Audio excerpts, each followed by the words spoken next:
Hello friends, मी अर्चना स्वागत करते stitch with me या माझ्या यूट्यूब चॅनलवर। आज मी 40 साईजचं विदाऊट अस्तर कटोरी ब्लाऊज शिवणार आहे। चेस्टचा चौथा भाग म्हणजे 10 इंच प्लस शिलाई मार्जिन 1.5 इंच, उंची आहे 13.5 इंच, शिलाई मार्जिन 1 इंच प्लस करून 14.5 वर मार्किंग करते मी।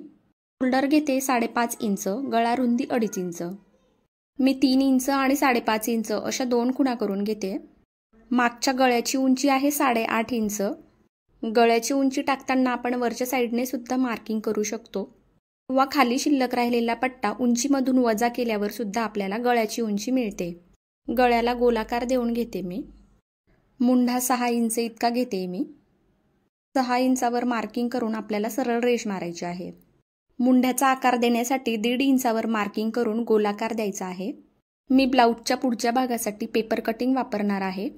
हे पेपर कटिंग कसं करायचं तुम्हाला जर माहित नसेल तर पेपर कटिंगचा एक सेपरेट व्हिडिओ मी केलेला आहे, त्याची लिंक मी डिस्क्रिप्शनमध्ये देते। प्रकारचे पेपर कटिंग जर आपल्याकडे रेडी असतील तर आपल्याला ब्लाऊज शिवायला खूप कमी वेळ लागतो। पुढच्या भागाचं पेपर कटिंग केल्यानंतर मी आता बाहीचं कटिंग करून घेते। बाहीची उंची 9 इंच इतकी आहे। विदाऊट अस्तरचं ब्लाऊज असल्यामुळे खालच्या बाजूने आपल्याला मार्जिन जास्त लागणार आहे। मी बाहीची उंची 9 आणि शिलाई मार्जिन 1.5 इंच असं 10.5 इंचावर मार्किंग केलेलं आहे। इंचावर डाऊन करून बाहीचा आकार देऊन घेतलाय मी। तुम्ही जर माझा पेपर कटिंगचा व्हिडिओ बघितला असेल तर या बाबतीत मी खूप डिटेल माहिती सांगितलेली आहे। घेर आहे 6.5 इंच, शिलाई मार्जिन 1.5 इंच, 8 इंचावर मार्किंग केली मी। एक खूण सेंटरवर पण करून ठेवते। पुढच्या भागाचा आकार देत आहे।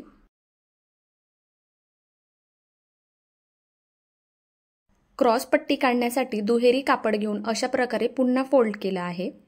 माझ्या उजव्या हाताकडून मी 3 आणि 3.5 इंचावर मार्किंग करते। रुंदी 11.5 इंच घेऊन त्यानंतर मी 2.5 इंचावर मार्किंग केली आहे। आता ही 3 आणि 2.5 इंचावर मी जी मार्किंग केलेली आहे ती जोडून घेते। 3.5 इंचावर जी मार्किंग केलेली आहे तिथे अशा प्रकारे गोलाकार दिला। ह्या आता आपल्या दोन्ही साइडचे क्रॉस पट्टे आहेत। असताना आपल्याला खूप लहान मोठ्या पट्ट्या लागत असतात। गळ्याला लावण्यासाठी मी तिरकस अशा पट्ट्या काढते।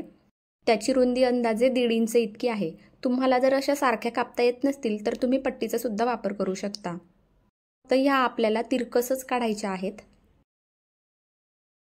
ब्लाऊजच्या मागच्या भागाला लावण्यासाठी आपल्याला सरळ पट्टी काढायची आहे।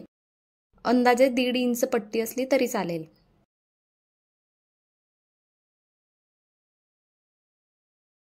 आता मला हुक पट्टी आणि लूप पट्टी काढायची आहे। मागील गळा कापल्यावरती जो भाग उरलेला होता तो भाग मी इथे घेतलेला आहे। सेंटर पासून थोडं अलीकडे कापते म्हणजे एक पट्टी आपल्याला छोटी आणि एक मोठी असं 2 पट्ट्या मिळतील। ब्लाऊजच्या सर्व भागांचं कटिंग आता आपलं झालेलं आहे। ब्लाऊज शिवायला बसण्या अगोदर मी मला जे सामान लागणार आहे ते सर्व सामान जवळ ठेवलेलं आहे। मॅचिंग दोऱ्याची बॉबिन सुद्धा भरून घेतलेली आहे। ब्लाऊज शिवत असताना मी एकदम स्टेप बाय स्टेप हे शिवणार आहे, त्यामुळे व्हिडिओ स्किप न करता शेवटपर्यंत तुम्ही हा व्हिडिओ पाहत राहा। मागच्या भागावर मध्यापासून अंदाजे 3.5 ते 4 इंचावर मी मार्किंग केलेली आहे। नंतर वर 3.5 इंच आणि खाली अर्धा इंच असं आपल्याला टक्स मारून घ्यायचं आहे। डबल टिप पण लगेच मारून घेते। आपण कोणतंही काम हातात घेतल्यानंतर ते पूर्णच करायचं आहे म्हणजे आपल्याला वेळ लागत नाही। तुम्हाला जर ब्लाऊज शिवण्यासाठी खूप वेळ लागत असेल तर वेळेची बचत कशी करायची हा व्हिडिओ तुम्ही नक्की पहा। त्याची लिंक तुम्हाला आय बटनमध्ये दिसत असेल। खालच्या भागाला लावण्यासाठी आपण एक सरळ पट्टी काढून घेतली होती। ही पट्टी मी सरळ भागावरती लावते। अर्धा इंचावरती टिप मारून घ्यायची आहे।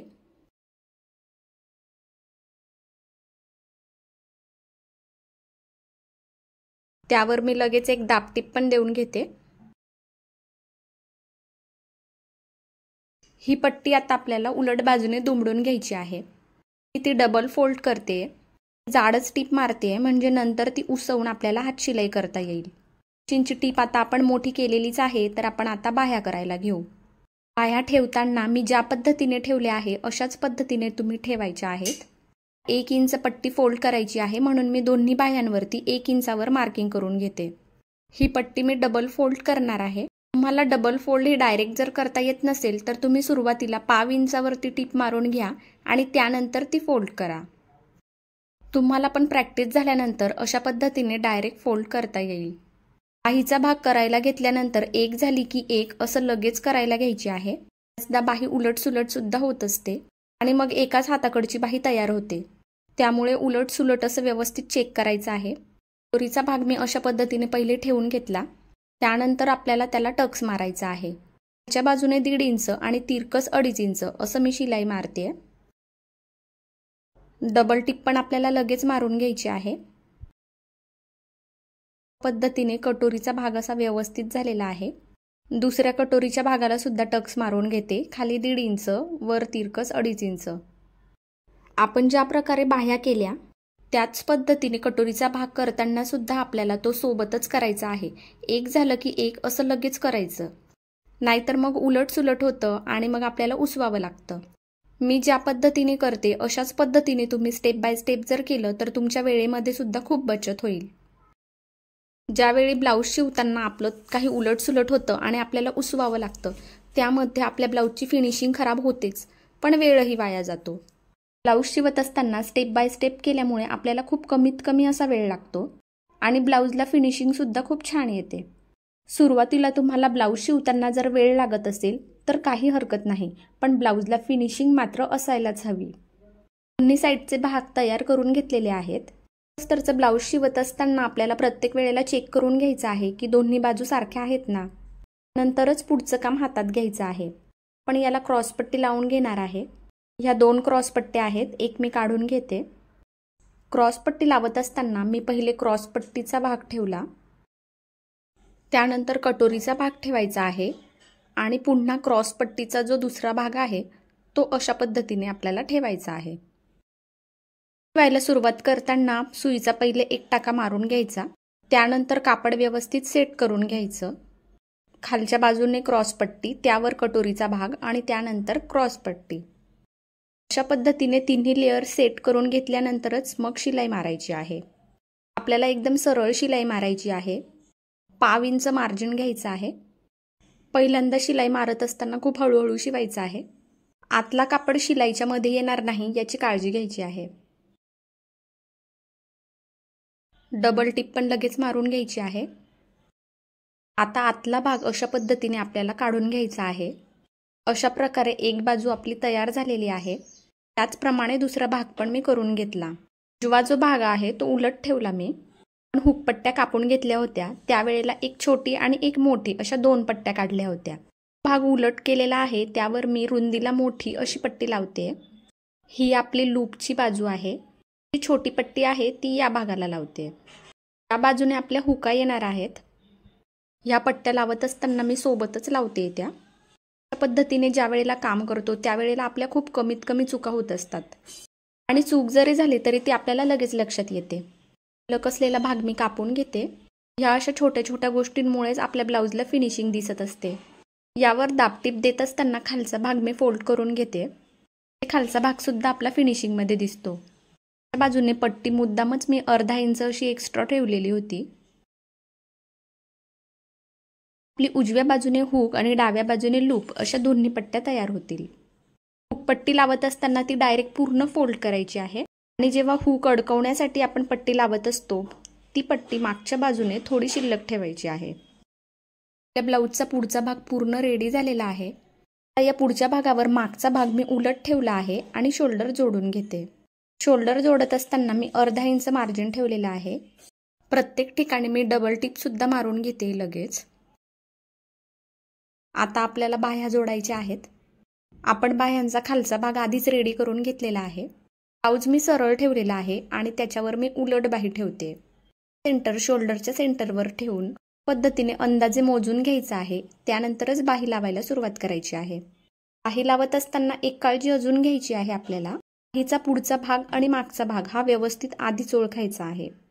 बाही कापत असताना मागचा आणि पुढचा भाग हा वेगवेगळा कापलेला होता. शिवत असताना सुद्धा त्याच पद्धतीने लावला गेला पाहिजे. आता जर मागचा भाग आणि पुढचा भाग जर ओळखता येत नसेल तर पुढच्या भागावर तुम्ही खुणा करून ठेवा, म्हणजे बाही लावत असताना तुमचा गोंधळ होणार नाही. सुद्धा डबल टिप लगेच मारून घ्यायची आहे. लावत असताना मी मार्जिन 1/2 इंच इतकं ठेवलेलं आहे. आपल्याला शिलाई मारताना एकदम सरळ शिलाया मारायच्या आहेत. बाहीचा निमुळता भाग आपल्याला ब्लाऊजच्या पुढच्या भागालाच आला पाहिजे. इथे या बाहीवर मला सेंटरची मार्किंग दिसत नाहीये, म्हणून मी अशा पद्धतीने सेंटरवर पहिले मार्किंग करून घेतली. अंदाजे असं मोजून त्यानंतरच मी बाही लावायला सुरुवात केली. कधी कधी खालच्या कापडाला घडी पडत असते. हे जोडत असताना आपल्याला खालच्या कापडाची पण काळजी घ्यायची आहे, त्याला घडी पडू द्यायची नाहीये. ह्या जोडून झाल्यानंतर आपल्याला हा भाग आता जोडून घ्यायचा आहे. मी ब्लाऊज सरळच ठेवलेला आहे. अर्धा इंचावर मी सरळ टीप मारून घेते. शिवण्याची ही जी पद्धत आहे, मी ज्या पद्धतीने तुम्हाला सांगते, ही पद्धत तुम्हाला समजते का? मला कमेंट करून नक्की सांगा. मी ब्लाऊज उलट करून घेतलेला आहे. अर्धा इंचावरती सरळ टीप मारून घेते. पद्धतीने मी दुसरी बाजू सुद्धा रेडी करून घेणार आहे. दोन्ही भाग तयार केलेले आहेत. आता आपल्याला गळ्याची पट्टी लावून घ्यायची आहे. ची कटिंग केल्यानंतर आपण काही तिरकस पट्ट्या काढून घेतल्या होत्या, त्या मी अशा पद्धतीने जोडलेल्या आहेत. ही पट्टी मी दुहेरी करून अशा पद्धतीने लावायला सुरुवात करते. या ब्लाऊजची उंची 13.5 इंच इतकी आहे. हुक आणि लूप पट्टीवर 7.5 इंचावर मार्किंग करून घेतलं होतं. मार्किंग पासून कटोरीच्या भागाला गोलाकार दिला होता. ती लावत असताना आपल्याला डबलच घ्यायची आहे. बऱ्याचदा पट्टीचा खालचा भाग हा हातातून निसटत असतो, अजिबात निसटू द्यायचा नाहीये. पट्टी जोडत असताना ती हलकेच आपल्याकडे थोडीशी ओढायची आहे. ब्लाऊजचं कापड हे अजिबात ओढू द्यायचं नाहीये. पट्टी लावून झाल्यानंतर साईडला शिल्लक राहिलेला भाग हा असा कट करून घ्यायचा आहे. ठिकाणी दोरे निघालेले असतील किंवा जाड झालं असेल तर ते पण कट करून घ्यायचंय. त्याच्या इथला जो मी भाग आता कापते, तो भाग पट्टी लावण्याच्या पूर्वी जर तुम्ही कापून घेतला तरी चालेल. दोन्ही पट्ट्यांची उंची ही सारखीच झालेली आहे की नाही ते चेक करून घ्यायचं आहे. त्यानंतर त्याच्यावर दाबटीप द्यायची आहे. मी ही पट्टी फोल्ड करून घेते म्हणून दाबटीप देणार आहे. ऐवजी तुम्ही गळ्याला गोट सुद्धा करू शकता. तुम्हाला हा व्हिडिओ कसा वाटला? ब्लाऊज शिवण्याची माझी पद्धत जर तुम्हाला आवडली असेल तर व्हिडिओला नक्की लाईक करा. व्हिडिओला शेअर करा. चॅनलला अजून सबस्क्राईब केलेलं नसेल तर सबस्क्राईब सुद्धा करा. आणि बेल आयकॉनचं बटन दाबायला अजिबात विसरू नका, कारण मी अशाच प्रकारचे नवनवीन व्हिडिओ बनवत असते. या व्हिडिओचं नोटिफिकेशन तुम्हाला मिळायला हवं, त्यासाठी ते गरजेचं आहे. आज मी ज्या पद्धतीने विदाऊट अस्तरच्या ब्लाऊजचं कटिंग आणि स्टिचिंग तुम्हाला सांगितलं, अशाच प्रकारे तुम्हाला काय शिकायला आवडेल हे कमेंट करून नक्की सांगा. म्हणजे त्याप्रमाणे मी व्हिडिओ बनवण्याचा प्रयत्न करेन. माझ्याकडे जे काही नॉलेज आहे ते तुम्हाला घरबसल्या देणं हाच माझा निव्वळ हेतू आहे. आता गळ्याची पट्टी ही रेडी झालेली आहे. हुक अडकवण्यासाठी आता आपल्याला लूप तयार करायचे आहेत. त्यासाठी मी अशा पद्धतीने सेंटरवर मार्किंग करून घेते. तुम्ही या ठिकाणी टेपचा वापर करून सुद्धा सारख्या अंतरावरती मार्किंग करून घेऊ शकता. इथे मी थोड्या थोड्या अंतरावर एक त्रिकोण तयार करते, म्हणजे या पोकळ राहिलेल्या भागामध्ये आपल्याला हुक अडकवता येते. थोडं रफू सुद्धा करते मी या ठिकाणी, म्हणजे तिथे उसवणार नाही. आता आपल्याला ब्लाऊजची फायनल फिटिंग करायची आहे. आहे 6.5 इंच. 6.5 इंचावर मार्किंग केली मी.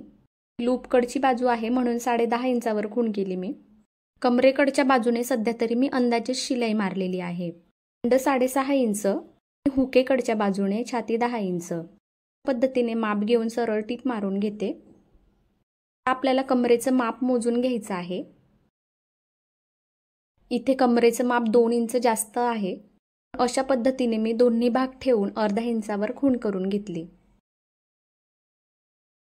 आणि मग सरळ टिपा मारून घ्यायच्या. माझ्या या ब्लाऊजचं कटिंग आणि स्टिचिंग करायला मला 1 तास लागला. तुम्हाला किती वेळ लागतो? या बाबतीमध्ये तुमचे काही प्रश्न असतील तर मला कमेंट करून सांगा. आता माझं पूर्ण ब्लाऊज शिवून हे रेडी आहे. संपूर्ण व्हिडिओ पाहण्यासाठी मनापासून धन्यवाद.